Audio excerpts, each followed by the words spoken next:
Hello friends, विवा food रेसिपीमध्ये आपले सगळ्यांचे मनापासून स्वागत। आज आपण इथे बनवणार आहोत सुका कोलीम। खूप मस्त आणि टेस्टी आहे, भाकरी बरोबर खायला खूप मजा वेगळीच आहे। तर कसं करायचं आहे चला बघूयात आपण पुढे व्हिडिओमध्ये। इथे मी कोलीम घेऊन आलेली आहे। इथे बघा बाजारामध्ये ताजा कोलीम मिळाला तर ते लगेच घेऊन आले, स्वच्छ धुवून घेतले। त्याच्यामध्ये छोटी छोटी घाण असते, पाळा असतो, कुठे छोटे छोटे खडे असतात, ते स्वच्छ करून घेतले। 2 ते 3 पाण्यामध्ये स्वच्छ धुवून घेतलेले आहे। चला आपण फोडणी बघूयात। कढईमध्ये तेल गरम करून घेतलेलं आहे, त्याच्यामध्ये बारीक चिरून घेतलेला लसूण, 3 साध्या मिरच्या मी कट करून टाकलेल्या आहेत। त्याच्यामध्ये कांदा टाकूया आणि आपल्याला त्याला परतून घ्यायचे। लगेचच त्याच्यामध्ये मी बारीक कट करून घेतलेला टोमॅटो टाकते।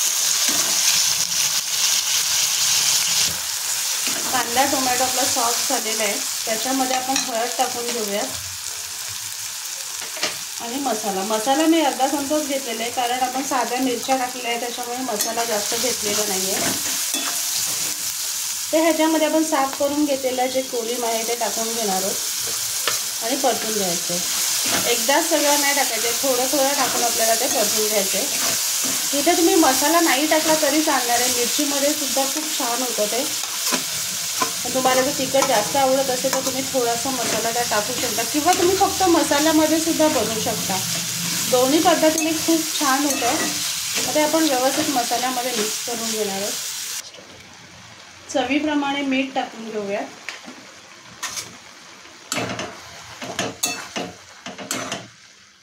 आणि झाकण ठेवून मीडियम फ्लेमवरती आपल्याला शिजवून घ्यायचे। त्याच्यामध्ये आपण भरपूर सारा कोथिंबीर टाकून घेऊया आणि मिक्स करायचं आहे।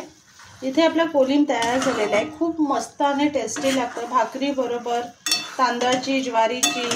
तुम्हाला चपाती बरोबर आवडत असेल तर तसंही तुम्ही खाऊ शकता। मस्त असं आपला कोलीम तयार झालेला आहे।